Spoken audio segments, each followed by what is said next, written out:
আমরা তো অফিসে ঢুকলাম, কি চুরি করা যায় বলতো দেখি।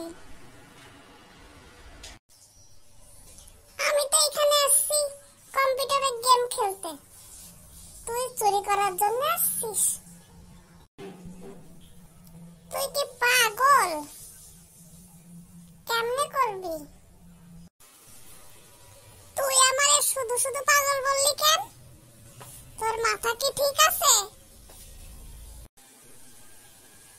তুই কিন্তু আমারে চরম অপমান করছিস। আমি কিন্তু তোরা মেরে ফেলাম। যা শালা, তোরে বাঁচাই রাখবো না। এই, তোরা এখানে কি করিস? স্যার, স্যার, স্যার, আমরা টিকটক করি স্যার, আমরা টিকটক। স্যার, আমরা টিকটকের ফেমাস। তাই নাকি? তাহলে আমার এটা টিকটক বানায় দেখাতো।